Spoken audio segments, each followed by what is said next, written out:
Hello, Horror Fanatics. I'm Frank. And I'm Jenn, and we welcome you to our weekly podcast. The horror. Thank you for joining us as we dive deep into all things horror, supernatural, scary, and downright creepy. If you like what you hear, you can rate, you can review, you can subscribe or follow, and that adds us to your regular rotation of podcasts. It sure does. You can also submit any ideas, comments, and suggestions to our email address at oth@seriouslydecent.com. Yep. And you can go to the Spot of Spots, which is thehorrorpodcast.com. And that's where you get the whole entire back catalog. Kit and caboodle. 4 seasons of just juicy goodness.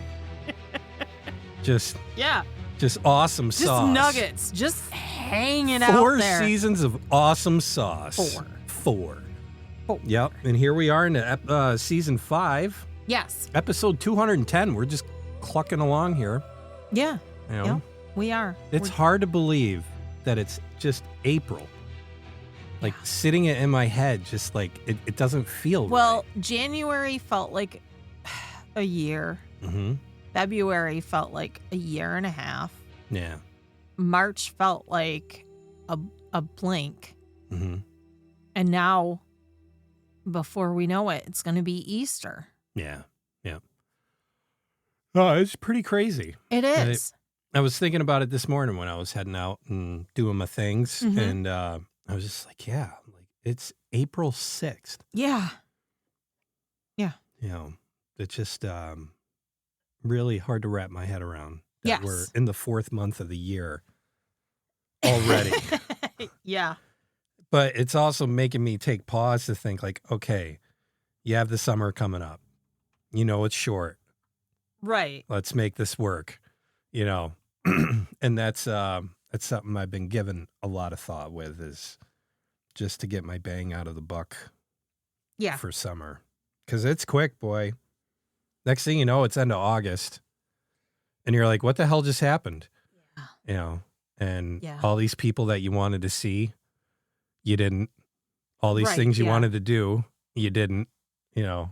And I mean, you know, you may do good things, but it can just go quick, real quick.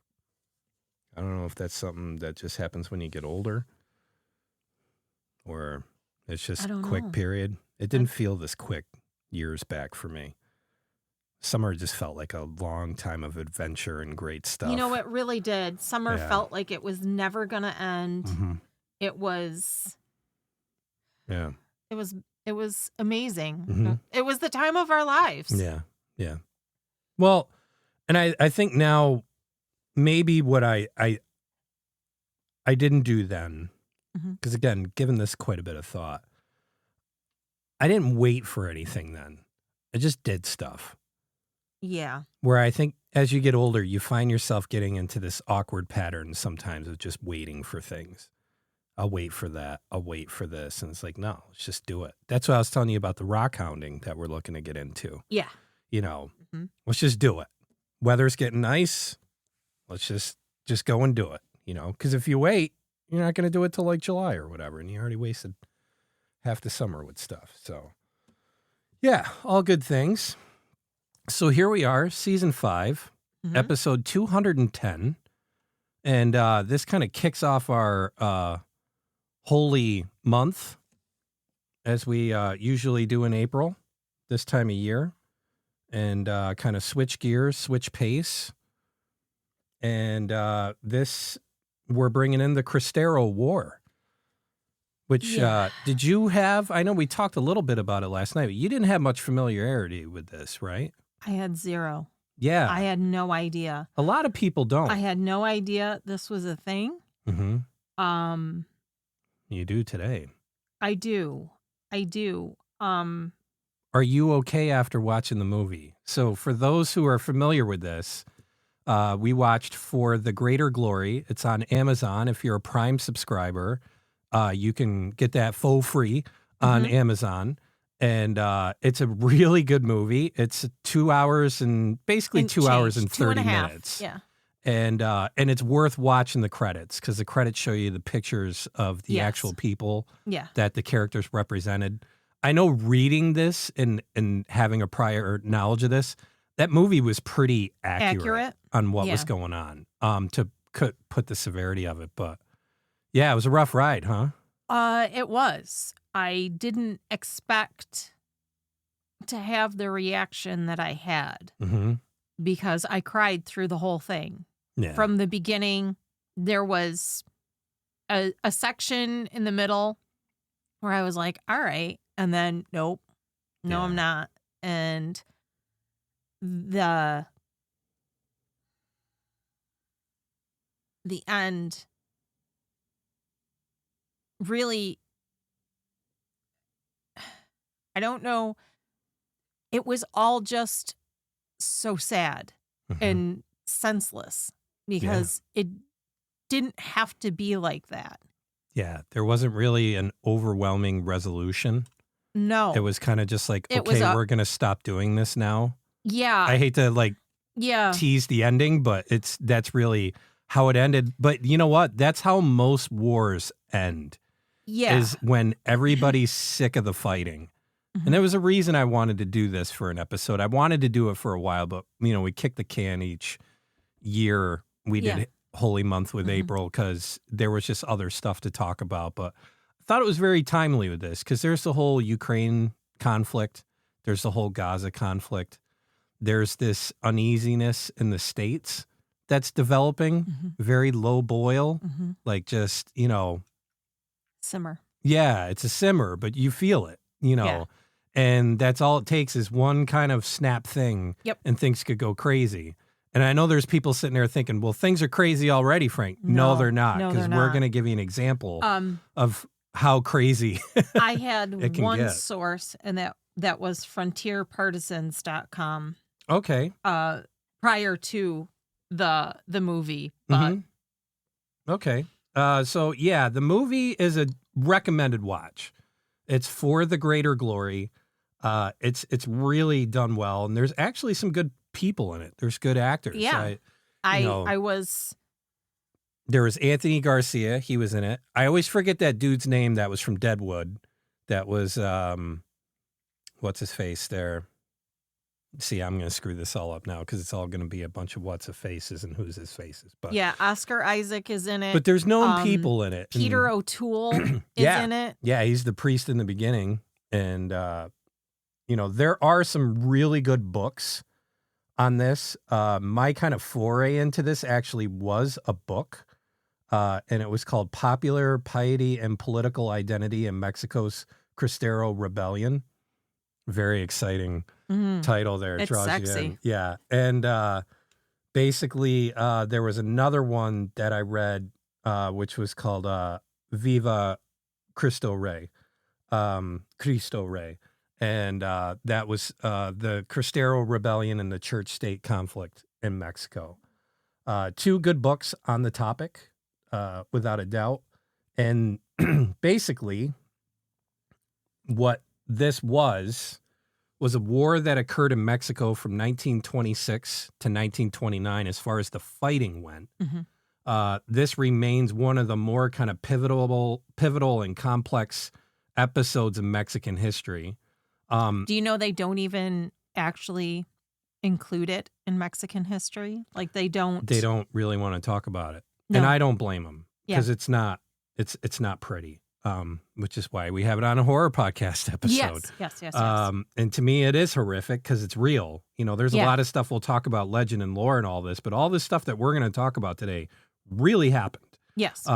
It wasn't just merely a religious rebellion, but a manifestation of deep ideological rift between a revolutionary secular state and a historically entrenched Catholic Church. And so this conflict, known in Spanish as La Cruzada, saw thousands of lay Catholics and clergy take up arms against their own government in defense of religious freedom. Yeah. The Cristiada, a.k.a. the Cristeros. And to understand this, one's got to kind of consider the legacy of the Mexican Revolution. So we got to go a bit into that before we get into it. Then the evolution of church-state relations, and then the motivations of various social actors across the political and religious spectrum. So the roots of this go back to the Mexican Revolution, which was 1910 to 1920. And again, Right. to put it into perspective, the war was 1926 to 1929. Yes. And basically what this did is it aimed to dismantle the long-standing dictatorship of Porfirio Diaz and address severe socioeconomic inequalities.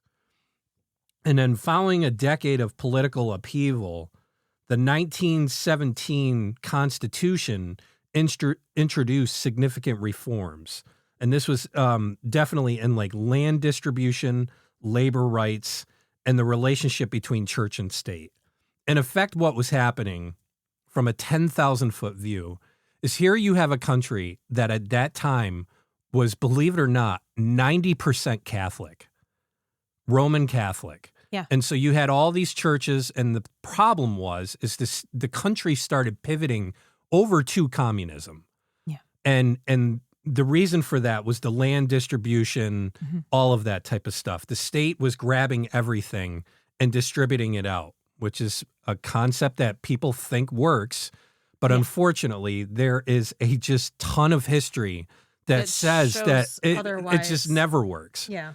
And so as a result of that, what happened is the church, the Catholic Church, was in the daily lives of Mexicans, not just on weekends, daily lives where they would do everything in with the faith. And it was strong in the roots of the country and the culture. Still is, even after all this. That's the sad part. So basically what happens is the government's saying, we don't want these Romans, because it was people from Rome that were coming in and starting these churches. A lot of the priests were Mexican, but there was a lot of them came over as missionaries. And they were bishops at this point. And, because missionaries came in, started the church, got it up. Everybody was into it. Lady of Guadalupe happens, and if you want a primer on that, we did Lady of Guadalupe, I think last year during this time of year or 2 years ago. But there's an episode on Our Lady of Guadalupe. And that's that, just to put it in context for the longtime listeners that sat through that. That happened before all of this, obviously. Right. The church was struggling. Our Lady of Guadalupe is actually what converted Mexico to Catholicism. So what happened, just a quick Reader's Digest version of Lady Guadalupe, is you had Latin America at that time. The church went over there and they were struggling, absolutely struggling. They were at their wits' end. Nothing was working because everything was still the Inca religion and the Mayan, those two concepts or those two cultures. And so what happened was the miracle of the Lady of Guadalupe, where a holy man had his it's like a tunic. Tilma. Yeah, it's a tilma, but it's a tunic basically that Yeah. looks like that, if you don't know what a tilma is. And there was this image of the Lady of Guadalupe that related exactly to Latin America. Yeah, she presented in the image in the tilma, she presents as Mayan. And all these trace elements the symbolism within the picture, right down to the colors. Yeah. And it all relate and have a meaning in the Mayan.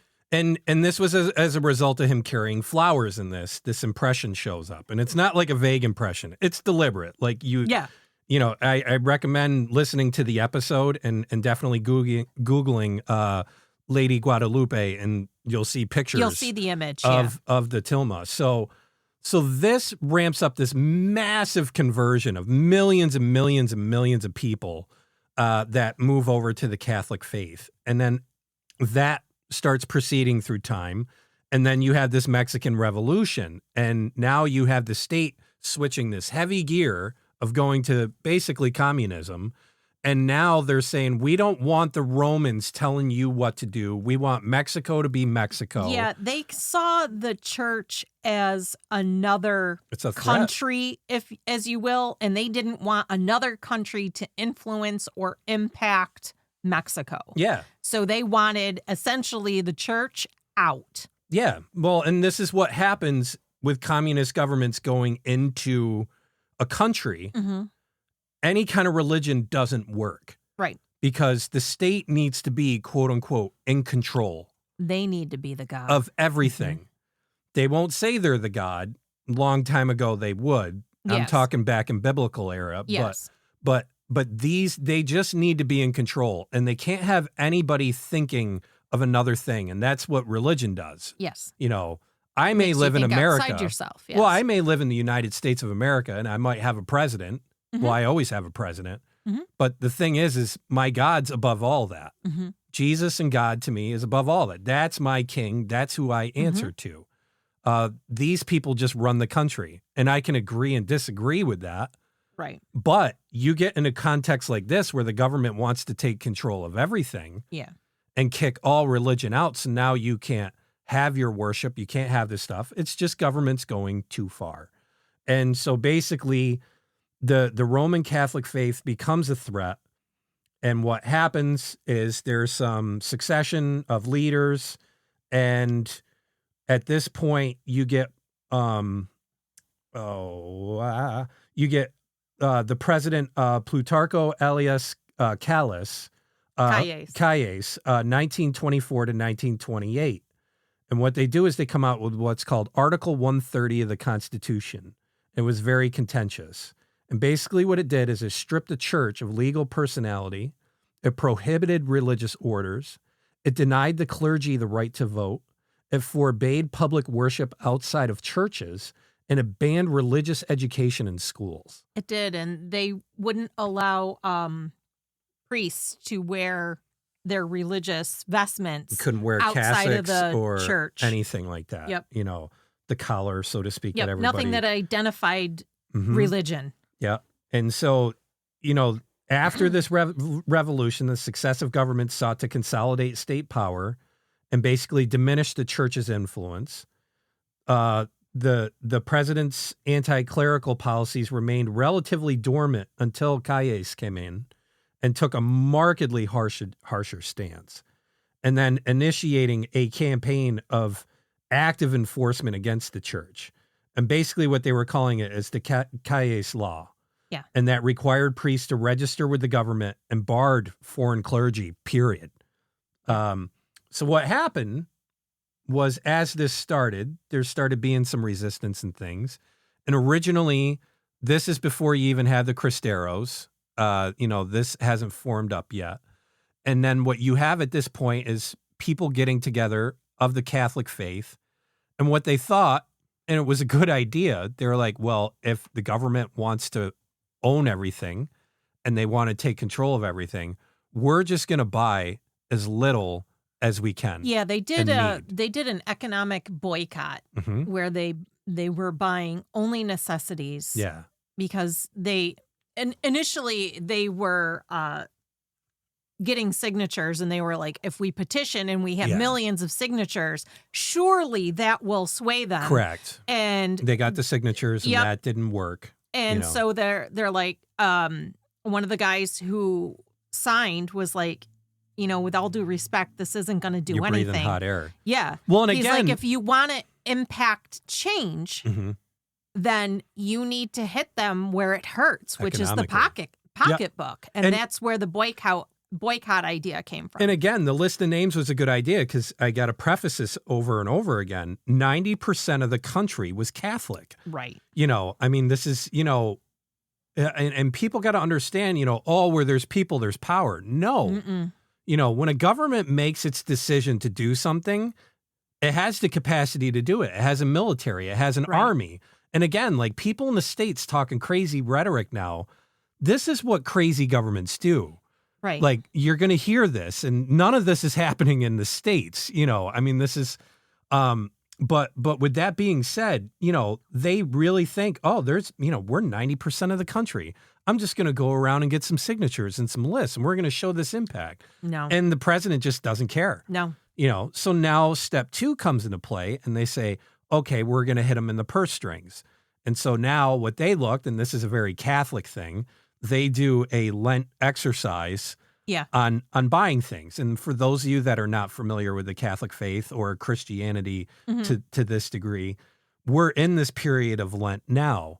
40 days. And it's 40 days. And basically what it is it's 40 days that surrounds Jesus's 40 days in the desert where he was alone. Yes. And he was to be tempted by Satan. To be tempted by Satan. And he didn't eat food. He fasted. He fasted and prayed for 40 days. For 40 days. And so when you see someone that is in this time of year, in the Lent period, that's from Ash Wednesday all the way to Easter.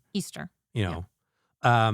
And basically that's what Christians and specifically Catholics will do is say, okay, I'm going to give up something for Lent. And the popular thing is meat on Fridays. Well, that's not part of the... No, I'm saying it's part of meat on Fridays is part of that practicing. The abstinence, yes. Yeah, that practicing ones will do. Now, the next kind of level up for that is someone will pick something through the whole entire period, either multiple times a day or, so you'll hear people that say, oh, I'm going to give up social media. So I'm not going to be on social media at all. Or I'm going to I'll give up dessert. I'll give up dessert. Whatever. I don't masturbate or I won't drink or, giving up just swearing, oddly enough, was the hardest one for me. Yeah. No. And that's the thing is it's 40 days. It's a long time and the temptation's there and it simulates that period of Jesus being in the desert. And that's the roots of Lent right there. Yes. It's also supposed to include almsgiving. Yep. Growth. Yep. You're supposed to. But that growth comes as a means of letting go of these things. Right. You let go of these things, you learn more about yourself. And basically the point of it is from a religious perspective, you give up this stuff, you're giving room for God to come to you. Right. And you come closer to God and you're meeting yourselves in the middle. And, I can speak for myself. I can't speak for everybody, but each time I do practice this time of year, I have a very close connection with God on multiple moments through the 40 days where I feel I'm being transformed. My big one this year was one meal a day. And I struggled with it a lot. Today I failed it miserably. But one meal a day, and then you have like 2 small snacks. And even the one meal you're having, it's not a huge meal. It's kind of half of what you'd normally have. And so they were looking at this as like a Lenten practice to bring in, not, only spend on crucial items that you need. Necessities. And they were doing that. And the president says, nope, we're going to bring it home to you. And then that's when he starts sending a message that they can't ignore. Yes. And basically what really kind of tripped this off was some raiding of churches. They ransacked them. They executed. They deported bishops and priests, and then that wasn't enough. Yeah. So they started executing priests. Yes. And at this point, that's when the outbreak of the war starts to break out. Yeah, because it should be noted that the Federales didn't just execute priests. If they went into a church that was having a service, they killed everyone in the church. Or many, and killed parents in front of their children. Yes. Really brutal. Very, very brutal. And I can't understand in what space they wouldn't think that wouldn't impact the people. If you already have a people who aren't happy with this, being told that they can no longer practice their religion, and then you go ahead and you murder the religious, be it priests or the congregation, I can't understand in what space they thought that wouldn't impassion embolden all of those people to be like, this is not right. We have to stand up and we have to fight against this. Well, and you got to put it into context too. Now, like if the Catholics at this time were killing people because they weren't joining the faith and, doing this, what people would typically, and it's really incorrect, like crusading, and that's not really how that kind of worked. But just going around and saying, oh, well, if you're not going to go with this. You know, like I said, this 90% of the country is into this, you Right, know. yeah. And what happens is my answer to that question there on how they didn't think that would go wrong is they didn't care. Yeah. Basically, their whole thing, what is common in history, and I've noticed this, you take any kind of conflict like this, and what happens is there's a story in the back. Yeah. And that's what's happening. So the revolution with the country, and there was, you know, some prosperity issues and things of that regard. So now what happens is, and this is what politicians do, is they create a boogeyman. And in this case, it was the Catholic Church. The Catholic Church is the problem, you know, and that's just a boogeyman, period. And to me, as a practicing Christian, this is evil at work. Evil will create that narrative for you or put you in that narrative to where you will immediately hop into a boogeyman scenario and not give it much thought because you're playing off your emotions, you're playing off of your feelings, and you're not making fluid decisions. And that happens with people as they sin during the day. You know, to sin is really just the invitation of you crossing a line. No one's perfect. They're going to have sinful ideas. But when you act on them, that's the sin. And you're making that choice to say, I'm going to keep going this way, even though I know it's wrong, or even if you're not even thinking about it's wrong, that's even worse. Because in my opinion, that's when the devil's just got his hooks on you. You know, the best way I could put it is say you get so angry and then you look at the end of it and you're like, oh my God, how did I get that way? And you sit there and you're just like, I don't even know how I got this angry this quickly, or that, you know, just emotionally wound up. And it's like, that's evil at work there, you know, because you're not looking at the guardrails. You're just letting loose and letting all inhibitions fly. And so this is it on a bigger response. And so additionally, or, you know, at this point, the executions are happening. The Catholic Church responds to the Caius Law, Caius Law before this through peaceful protests and negotiation. They're trying. These efforts failed. The bishops ordered a suspension of public worship. That was on July 31st, 1926. And that move aimed to pressure the government by showcasing this vital role of the church in daily life. Instead, it inflamed tensions. Yeah. The suspension of worship galvanized lay Catholics, particularly in rural areas. And the reason rural areas were okay with that is because the federales had deep control of the cities. And this happens in every single country, no matter what it is. The cities get the control, but the rural areas are sparse, they're out, and they're harder to control. So the organized resistance begins, notably in the states of Jalisco, there a handful of them. But by early 1927, a formal insurgency known as the Cristero movement had emerged. And that's where we start getting into this Cristero movement. Known for their war cry, Viva Cristo Rey, long live Christ the King. They were ranchers who were skilled at arms and on horseback.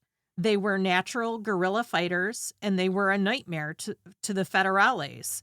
As, you know, the federales had, you know, they have this structure, and they're not prepared for the guerrilla tactics and warfare of these Cristeros. And they've got bands of skilled marksmen, but by the same time, okay, you have these skilled marksmen, you've got they're skilled on horseback, there's little factions all over the place, but they're not organized. They're very poorly organized. There's no means of actually coming together so that they can effectively confront the federales in an open battle or taking and holding territories because they're spread out all over the place. And so what you have at this point is the government's responding with military force. There's mass arrests. Churches are closed at this point. Clergy were imprisoned or executed, as we mentioned earlier. And suspected Cristeros face brutal reprisals. Oh, yeah. You know, so the conflict at this point just goes into a full-fledged civil war. And as you mentioned, leadership thing was an issue for the Cristeros because They had no kind of mission statement. They have No. They were just going around trying to kill the federales, basically. Right. And it's a war against the state. And they did have members of the Cristiano movement. They were represented by Mexico City, a Mexico City-based National League for the Defense of Religious Liberty. So they're like, all right, we know that we're stronger together. So they recruited a former artillery officer who had served in the forces of the deposed military dictator, Victoriano Huerta, Enrique Gorostieta Velarde. And he was to organize and rationalize the Cristero forces and essentially make them a real army. And he was a retired general from the previous revolution that got them to where they were. So this is a big kind of like... And he had a reputation from the revolution. Yeah, and so the federal, the federales and the government know who he is because he led them to get to where they were. Right. So talk about putting more gasoline on the fire. Now you have this decorated retired general that was key to the Revolutionary War winning to get them where they are. And this general, his biggest reason was just religious freedom. Right. The whole point of the country and all that. It wasn't, it was more than that. And basically he became this symbol of resistance, and he became this symbol of people getting some confidence now and joining. And it wasn't easy for him because he had to wrangle all of these rural pistoleros and all that stuff through here. So you've got a bunch of people who are like, hey, they had effectively killed some federales. So they're like, who are you to tell me how to fight? What we're doing is working. And he's like, I'm telling you that, okay, you've picked off some here and there. And there was one Cristero who had killed 14 federales by himself. Yeah. And he's like, that's 14 out of tens of thousands. Yeah. He's like, that's only going to go so far. And his motivations were complex. They were partly ideological, they were partly nationalistic, and partly personal. But he viewed the Cristero cause as a defense, not just of religion, but of civil liberties and resistance against state tyranny. And this is the fine line that people don't think about. It's like when you go after a religion, anything's fair game after that. That's the reason why, I'm kind of speaking directly to the people of the United States. This is why, and we'll sit there and talk about, well, how can you just not go after Scientology? It's like, it gets murky. Yeah. Once you go after that, then every other religion's up on the table for a group that hates religion. Yeah. And then the thing is you're just filled, the key word there is hate. Yeah. Because once you get filled with hate, trust me, I'm saying this from experience in my lifetime, it's hard to turn that off.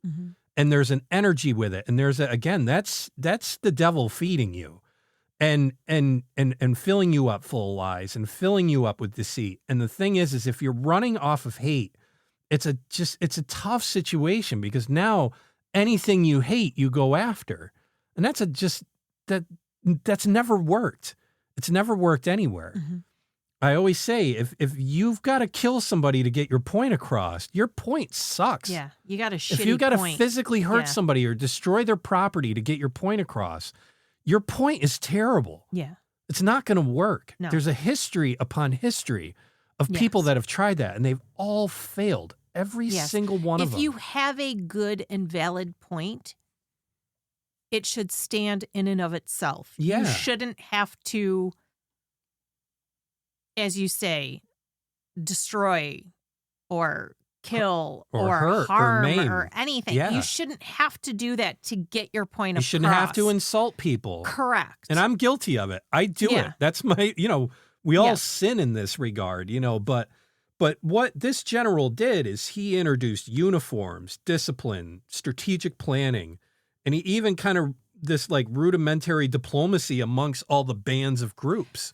Yeah. And got them cohesively as one. It should be noted, he was not an ardent Catholic. No. He was, I would say, agnostic. I think his whole point was you should just be allowed to have the freedom to, you know, if religion and practicing your religion is your jam, you should be able and free to do that. Yeah.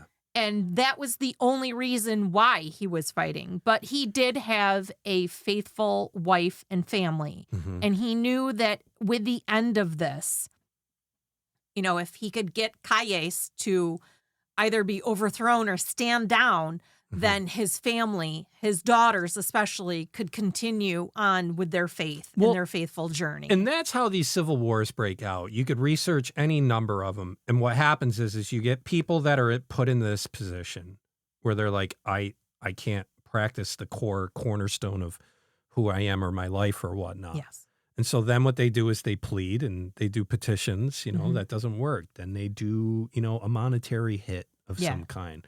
And then what happens is there's some physical altercations. Yeah, there were so some. Then a first kind of resistance that happens, because I just love studying this stuff in history. What happens next is people will say, okay, we're going to get aggressive just to let them see that they're making a bad decision, you know.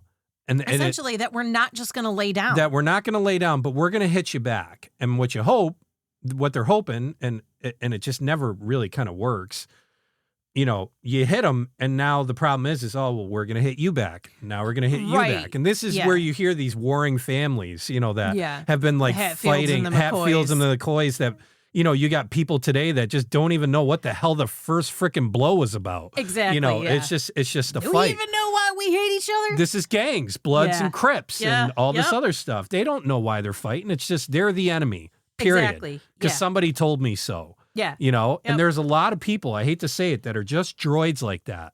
Yeah. They just follow orders. They follow whatever the fucking TV tells them to do or whatever someone else tells them to do. And heaven forbid you pause and just say, why can't, you know, why? And the problem is you can't because you're in a cult at this point, you know. And so, you know, you're just fed the idea. You can't question it. You can't do anything. You have to accept it at will. And so at this time, you've got this full blown out civil war. You've got people in cities that are really on the side of the Cristeros, but they can't because they're going to lose everything. Yeah. They're going to lose their home, their families, their lives, everything. So they're just playing the game, quote unquote. And then you have these Cristeros that are out doing the fighting and very mobile and doing kind of this I forgot the name of it, but just the sporadic fighting, you know. The Civil War was fought like that, and the guerrilla warfare, you know, basically doing this guerrilla warfare. But so to get into the major events and timeline, 1917, this is the promulgation of the Mexican Constitution. 24, Calles becomes president. 1926, the Calles Law is enacted in June of 1926. A month later, 2 months, you know, about a month later, July 31st, 1926, the church suspends public worship. August 1926, the Cristero War begins. In January 1927, widespread fighting erupts. And the reason why I wanted to put that timeline in that regard is from the moment that law was enacted, 1 year later, not even half a year, all of this blows out. Yeah. It was a powder keg. 6 months. Yep. All of this just blows out and goes freaking bananas. Yes. And that's something that's very common in Civil War type events too. It's not this slow thing. It's slow leading up to it. But then once it pops, it's just massive and it's fast. And so 1928, you know, from 1927 to 1928, you have this fighting. Basically, you have the general that's organized the Cristeros. You have the President Calles who's, you know, immovable. I'm not moving. No. Kill them all wherever they are. the Cristeros are getting support at this point. You know, they employed the guerrilla tactics that were against the better armed federal troops. Local support starts picking up. The peasants are providing food, shelter, and intelligence. And despite their disadvantages, they're achieving these significant victories along the way. And, you know, the war starts getting marked by atrocities on both sides. The government forces executed priests and basically bombs villages. The Cristeros, in turn, assassinate officials and collaborators. And one famous example includes the execution of a 14-year-old martyr, Jose Sanchez del Rio. And this is when things start getting absolutely out of control at this point. This is full-blown war. Yeah. And this is where you get at a point where, you know, the United States is involved behind the scenes. Yeah. And they're trying to kind of maybe influence this through oil trade, you know, and try to get some kind of sense into this. They're talking to the Vatican at this point, trying to get the Vatican to come in and try to make some sense in this, because again, the Vatican never moves at a rocket ship pace. No. They stay out of everything. Yep. They may say stuff, but they don't do anything. They don't. And so now you got to feel bad for these people, these Roman Catholics that are in there. Everything's left them. And this is the story of Jesus Christ right here, where everybody's left you. And it's now your true test against your faith. Right. And this is where people who are not Christians or Catholics are not going to understand this story. But this is where the Cristero War literally is a calling for you to be fully committed and faithful to Christ. And Jose was. He was a 14-year-old boy who exhibited more courage and bravery than many, most. Yes. And he refused to submit. And I mean, he was a punk. He was throwing fruit at a priest, got him in trouble. Yeah. And as punishment, his dad. No, his godfather. His godfather took him to the church and was like, no, put him to work. And the priest was like, you know, have you had your lunch? And he's just looking at him like, I thought I was supposed to be like getting in trouble. Such a priest-like. And then he starts cleaning the church, you know, he's sweeping. And then the priest is like, well, I would like to train you to be an altar boy. And he was actually training to be an altar boy under this priest. He watches this priest get murdered. And that's the moment. That's what turns Jose into a Cristero. And he and a fellow friend are like, hey, we want to join. But even that, him and his friend, they didn't get into combat. No. They helped, and that's what made Jose popular in the movement, because he was around helping everybody. You know, either consoling them or cheering them on, or you know, what have you. And eventually he gets captured. Yes. And they just brutally torture him, because what they're trying to do at this point, I mean, this is again evil at work. They're not trying to gain intelligence at the end, because he didn't give any intelligence. He didn't give anything. What they wanted to do, and this is where you see evil. This happened in the Soviet Union. This happened in East Berlin, you know, Germany. This is, you know, all of these kind of heavy communist states. What they want you to do is confess against your faith. They want you to denounce your faith. Denounce your faith. And they want to humiliate you. And they want you to pledge your allegiance to the state. So it's not just denounce your faith. It's to pledge allegiance to the state. Yes. And he refused. And if you don't believe me, read He Leadeth Me by Father Walter Chizek. Watch this film or the books related to it. Read any of the communist stuff that was going on in Germany post World War II. I'm talking all the way even up through the 60s, 70s, into the 80s with the Cold War, quote unquote. This is the same thing that's going on in China right now as we speak. There are Christian martyrs occurring. I don't know the exact statistics, but it's often. Yes. And it's at this time. If you are a Catholic minister or lay person trying to help or over missionary, you got to be careful, because not only do you have to renounce your faith, but you've got to bend the knee and kiss the ring for the Chinese government. And this same thing that's happening in Africa. Sudan's going through it, and Sierra Leone's going through it. That's where Father's brothers out. Sierra Leone outside of there. Yep. And it's a real thing. Like I said, it's not just about getting rid of religion. It's about eradicating the whole idea of it and total commitment to the state. It's a scary, scary thing. And to go as far as to having a 14-year-old boy, and like I said, to torture him, not just to get intelligence, but to renounce his faith and to bend the knee, to make an example out of him. And it was cut off the soles of his feet and made him walk to his grave. Yeah. And then they stabbed him. Yes. And, that's because again, he would not give up his faith. No. That's, in a nutshell. And so now he's a martyr. Yes. And this just enrages the whole cause. Yes. But the Cristeros had another kind of setback, and the general gets assassinated June of 1929. And that dealt a very psychological blow to the Cristero forces. And it was literally just weeks before the official ceasefire. Yeah. Which was just crazy.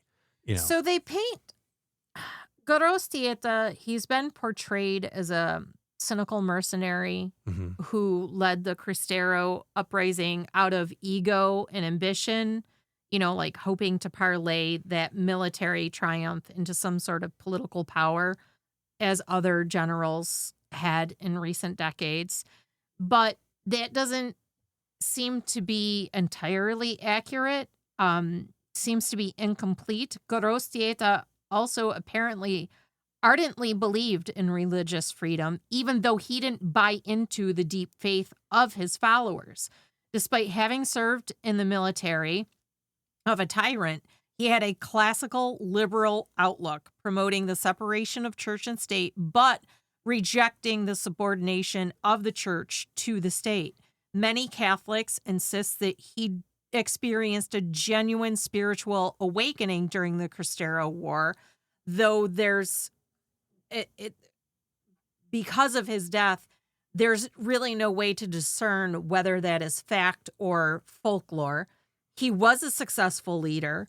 His forces, armed and supplied with the help of a cadre of dedicated women known as the Joan of Arc Brigades, handed the Federal Army a number of stinging defeats, and the guerrilla campaign on Calles' government brought down both domestic and foreign pressure on the president to end the war against his own people. And it was savage. Both sides committed atrocities, including one notorious incident where the Cristeros set a train afire, burning dozens of people alive, which gave Calle the fuel that he needed to say that, it just goes back and forth. Yep. But by the time it came to a negotiated end in 1929, the war had taken some 90,000 lives, 56,000 federal troops, 30,000 Cristeros, and a bunch of civilians. And what happens at this point is neither side's achieving a decisive victory. Yeah. The economic toll on Mexico is severe at this point. And now the problem is you have international observers, which this is where the U.S. came into play and started to take notice. There's this fearful bit of growing instability. So the U.S. president, supports diplomatic intervention. This is from 1928 to 1929. Spring of 1929 is when the diplomatic negotiations began. U.S. ambassador opens secret talks with both the Mexican government and Vatican. The Vatican, basically avoiding direct endorsement of the Cristeros, seeks a settlement to restore church function. Yes. and just kind of baby step things Yes. in a direction. June 21st, 1929, a peace agreement's reached. The settlement is informal and never codified into law. Right. The government agrees to allow worship and reopening of churches. Yes. The church agrees to political neutrality and drops support for militant resistance. And then most Cristeros, disillusioned but obedient to the church, lay down arms. Yep. Yeah. The Catholic Church would never, they would remain a significant spiritual force in Mexico, but they would never regain their political and legal status and power that they had had for decades leading up to this. And then June to August 1929, the post-conflict, because despite these peace accords, many Cristeros were executed or imprisoned even after surrendering. The government, fearing resurgence, uses these informal death squads to eliminate resistance, the remnants of resistance. Thousands of Cristeros flee or go into hiding as a result of this. Some continue guerrilla activities, and they were doing this well into the 30s. Yes. This bled on, which is just fascinating to me, Yeah. So at the end of the day, through all of this, as you mentioned, just so many lives lost, just tens of thousands of people on both sides. There wasn't one that got heavy-handed in one way or the other. And at this point, they go from a 90% Catholic country, then a government that tries to eradicate every single inch of it.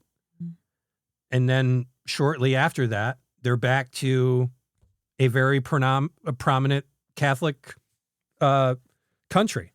So it's like nothing changed.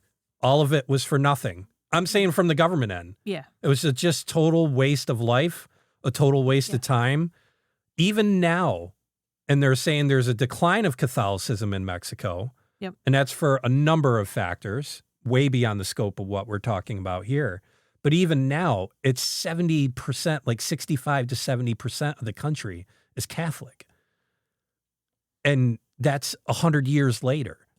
So the whole point of bringing this up during our Holy Month is because out of this war, saints and martyrs were recognized by the church.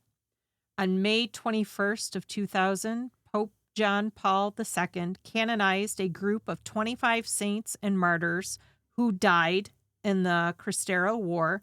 The vast majority were Catholic priests executed for carrying out their ministerial duties, despite the suppression under the anti-clerical laws.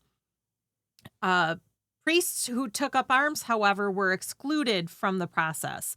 The group of saints share the feast day of May 21st. On October 16th of 2016, Pope Francis canonizes Jose Sanchez del Rio. And November 20th of 2005, Pope Benedict the 16th issued an apostolic letter declaring the following individuals blessed and establishing their memorial feast on November 20th. And blessed is the step before sainthood. And they are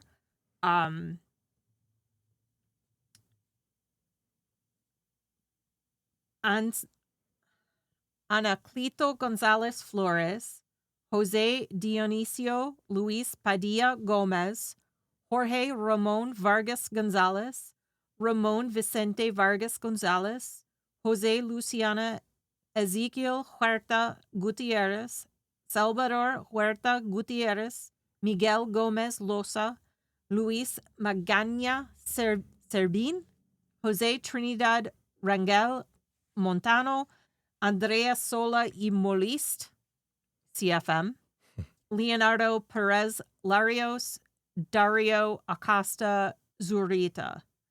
And those that were canonized were primarily the priests in 2000 by John Paul.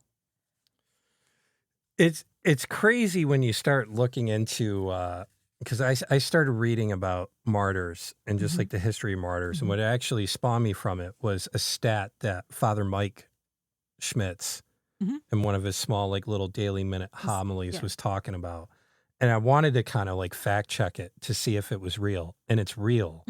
So over the last 2,000 years since Christ was born and started the Christian movement. Not even getting into Catholic at this point. Yes. Just Christian movement. They say between 70 to 100 million Christians have been estimated to have died for their faith since the time of Jesus. And the figure 70 million comes from sources like the Center for the Study of Global Christianity. Most of these deaths occurred during the early centuries of Christianity they talk about. Like, I'm not going to say most, but a good like chunk. Yeah, because pretty much they were trying to stop it. Yeah. So if you presented as Christian, that pretty much ensured your death. So that was the first chunk. But in the last 100 years, there's been an estimated basically half of that 70 million has just been in the last 100 years, which is just insane to me. Yeah. 70 million over 2,000 years, half of that, 35 million have just been in the last 100 years. Ugh. Yeah.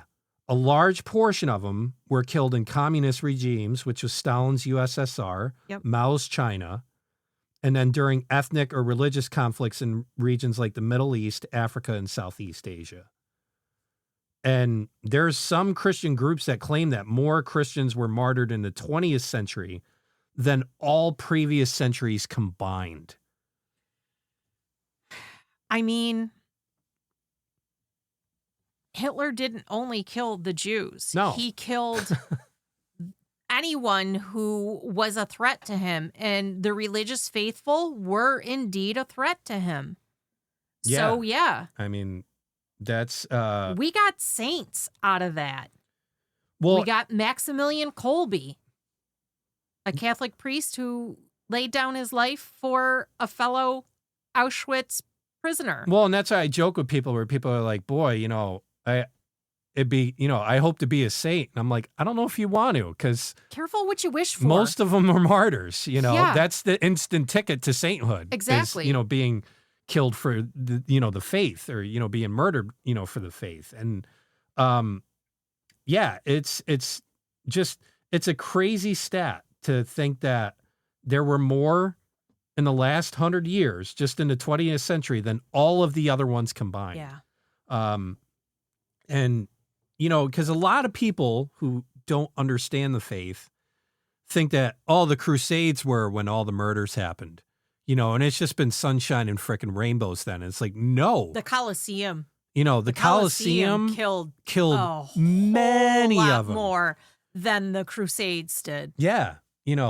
People were going to that Colosseum to watch people get killed by lions. Yeah. Or filleted. Yeah. Or burned at the stake. You want an interesting Colosseum story, you should check out the story on Saints Perpetua and Felicity. Oy vey. Yeah. Yeah. No, that's... they might get their own episode. Yeah, at some point. Maybe next year. Yeah. That's...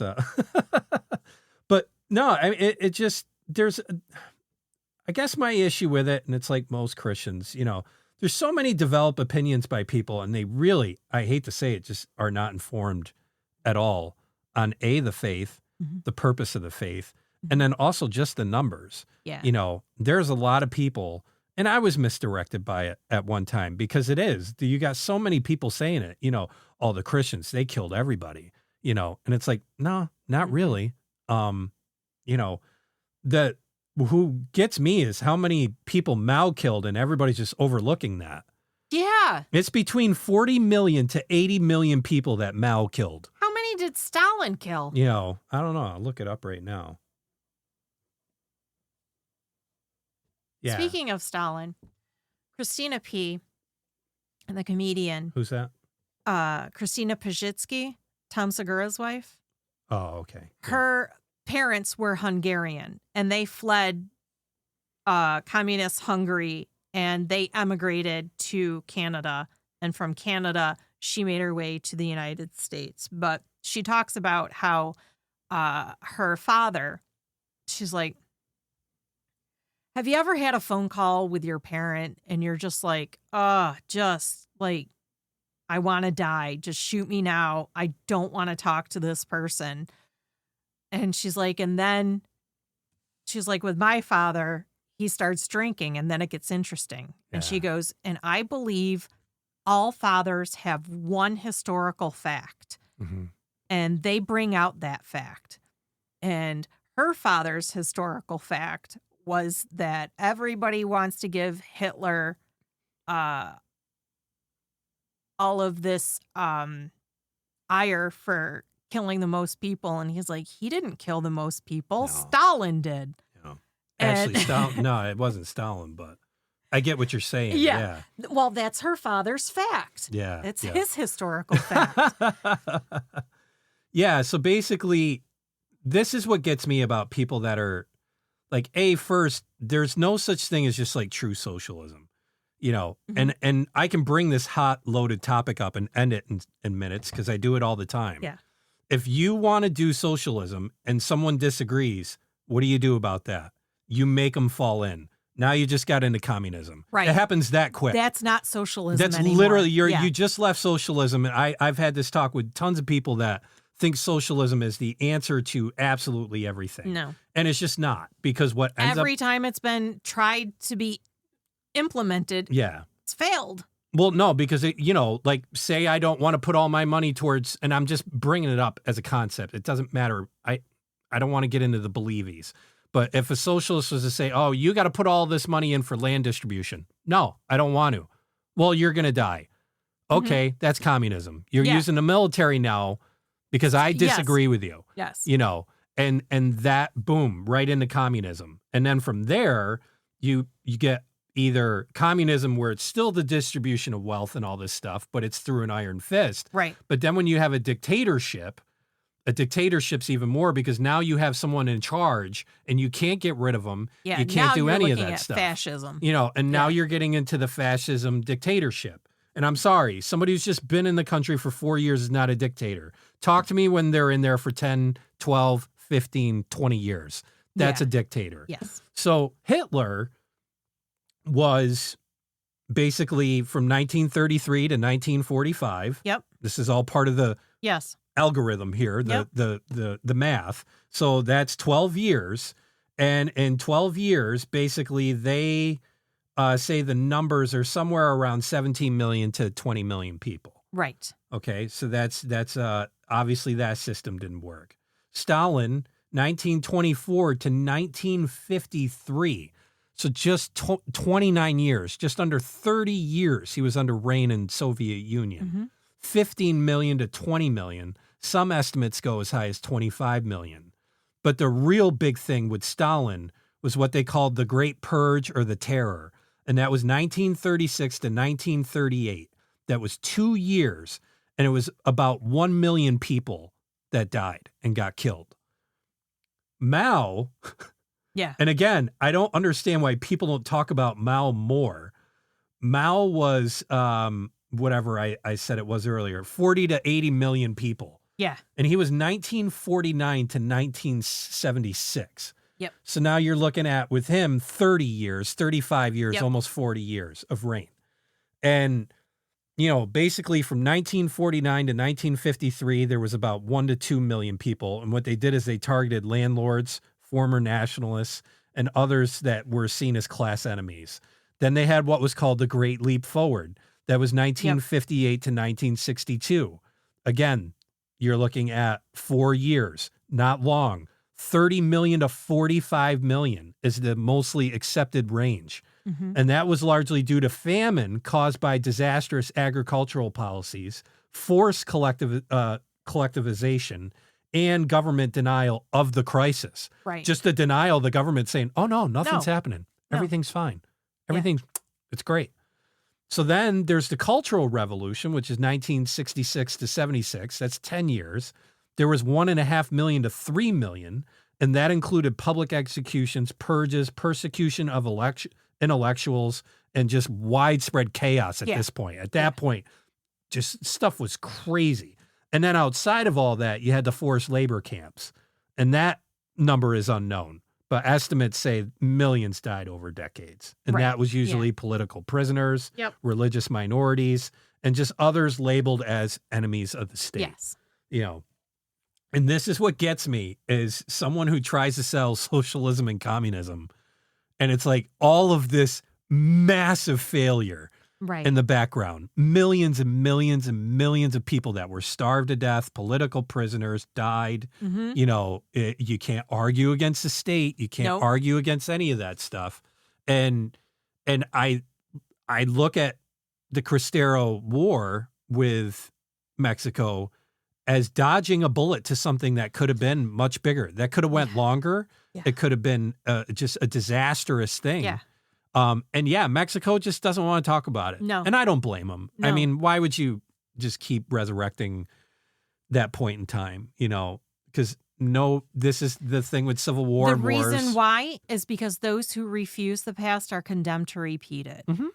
You have to acknowledge. You have to acknowledge that it happened, and you have to acknowledge the loss on both sides. No, and that's why I like to bring up these topics on the podcast.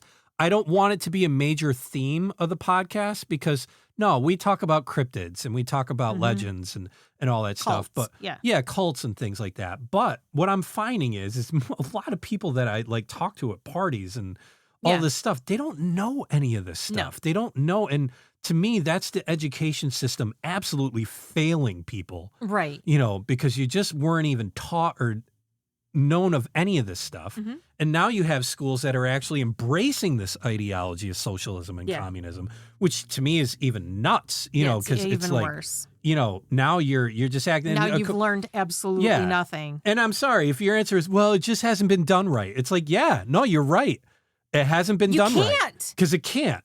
It's impossible. Yeah, there's no such thing. There's no way this wins. No. You know, it just ends up in disaster.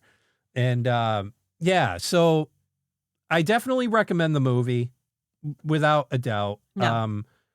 You know, that's For the Greater Glory on Amazon Prime. And like I said, definitely stick around during the credits because they show the pictures of the real Cristeros. Yes. And they actually, I couldn't believe it. They had that photo of that priest that was getting executed, like the guns at him and him against the wall. They actually had photos from the Cristero War. Yeah. People hanging, photos. People hanging from trees and things like that. It was brutal. And I definitely recommend the movie, you know, even if it's just the last you ever hear or care to hear of this this topic, but it's definitely it's a telling tale of when things go wrong. Yeah. And how wrong and how they can wrong really it can go. actually go. And if you really think you're in a hard piece of life or, you know, you're in some difficult circumstances, we're not at this. You know, that's kind of my message to Americans. These Americans that are whining and crying, and I'm talking about both sides. You know, both sides of the political spectrum. I hear whining and crying about stuff. It's not bad.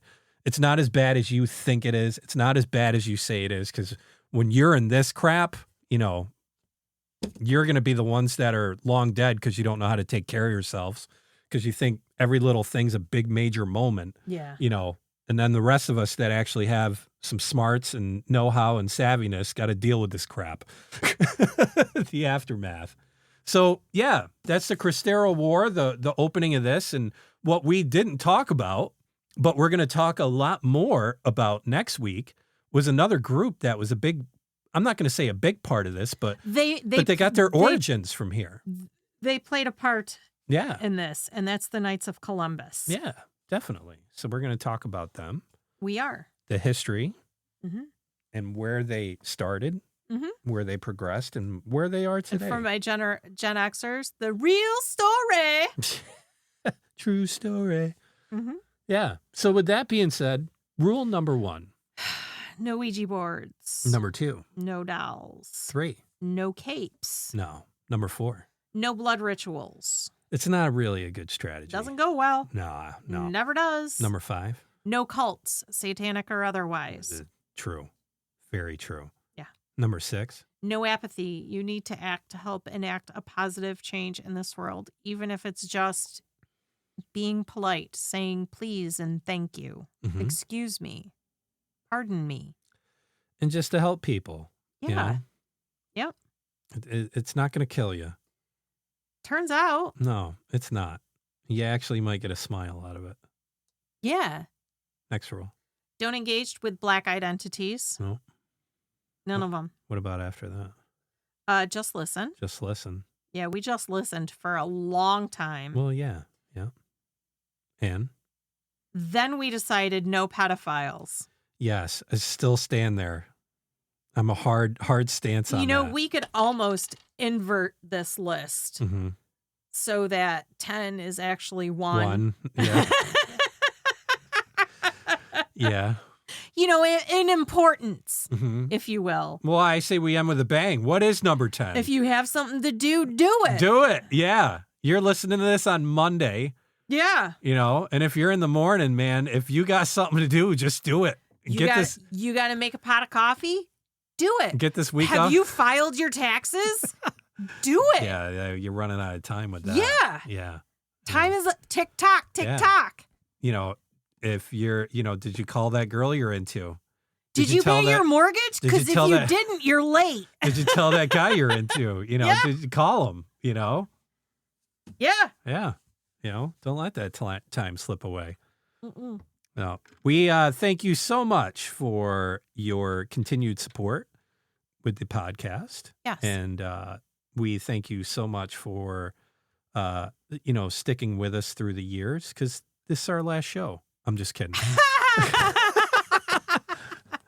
We should have done that for April Fools. Yeah. No, that's we weren't doing anything on April Fools. Nope. That didn't fall on a Monday, but no, we're still here. We're still kicking. We are. And we thank you again so much. And if you can give us a like and a good review and all those nice little things, or even just forward us or share us on your social media presence, because we do the research, we record, and we publish.